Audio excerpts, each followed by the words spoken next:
Welcome to another episode of VTEC Academy. You're about to get schooled.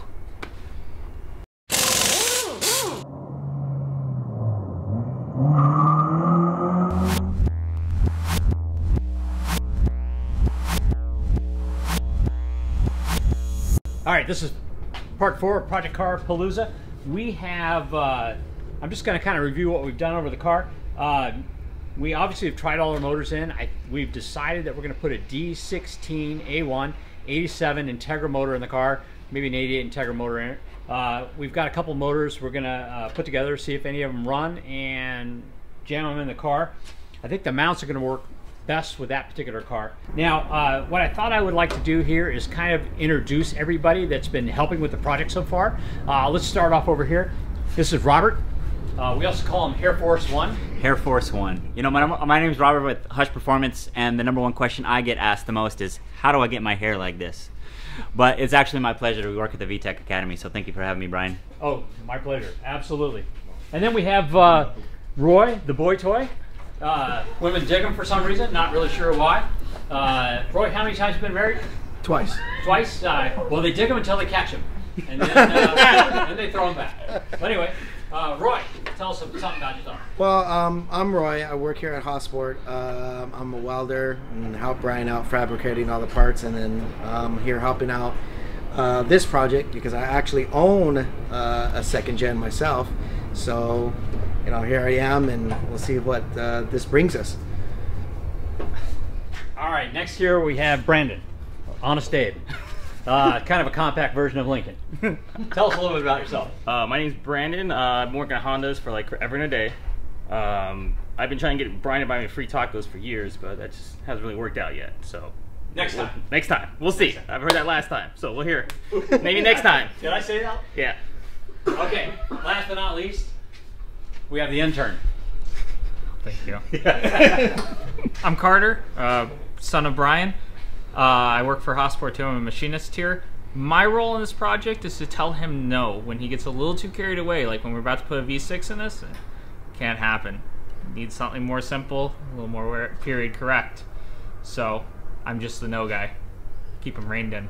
So we've been working on preparing the engine bay. We've had quite a lot to do. We had to cut out the bracket that was over there.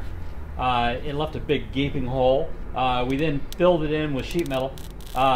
We had some damage over here on this side that we also filled in with sheet metal. And basically the process for filling it in with sheet metal is we got some 22 gauge steel, and then we painted it with weldable primer. That way when we put the two pieces of metal together, we didn't have water getting behind and causing rust. And we made patches for everywhere we had holes and welded it all together. Now, on some of the stuff, the holes were fairly small, and Roy was just able to weld them up.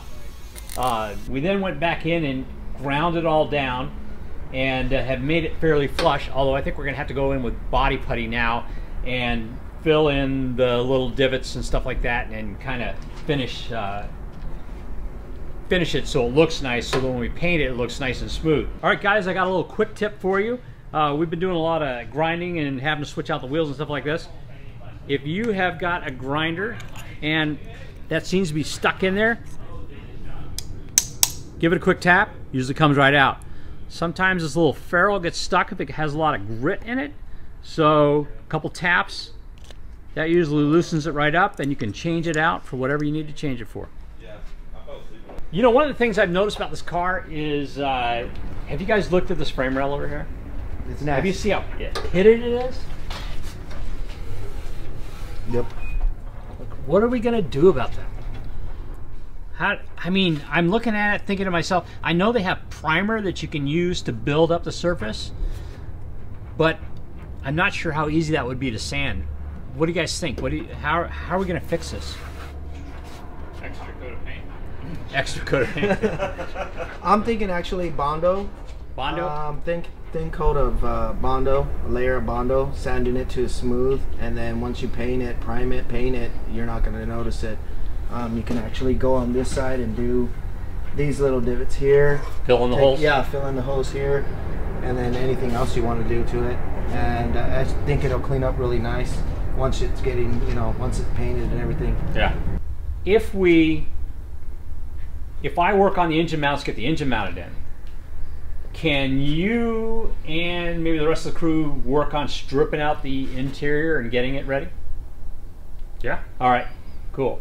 And then once we have the engine mounted, then we can go back and figure out what we need to fill in and stuff like that. Yeah. All right. Get it mounted, then we can Okay. prep So it for paint. I'll tell you what. Let's do this kind of like two things. Let's get most of you guys actually working on stripping out the interior. Carter, I'm going to have you rebuild our 86 Integra motor. Put a time belt on it, then check it, see if it's got compression. Okay. Okay. And in the meantime, I will work on engine mounts for this thing and try to get those going. Can we do this in a speedy montage so it doesn't last as long? I think we can. All right. All right, cool. Well, guys, thanks for joining us here at VTEC Academy again. We're going to start working on 3 fronts next time. We're going to put our 86 Integra motor together. We're going to work on finish the suspension, because the suspension mounts actually are going to be part of the engine mounts for this thing. And then the rest of the crew is actually going to strip out the interior. That means taking out all the sound deadening, seeing what kind of things we need to do to the inside to get it ready for paint. And I think we've got our work cut out for us. Cool. Thank you.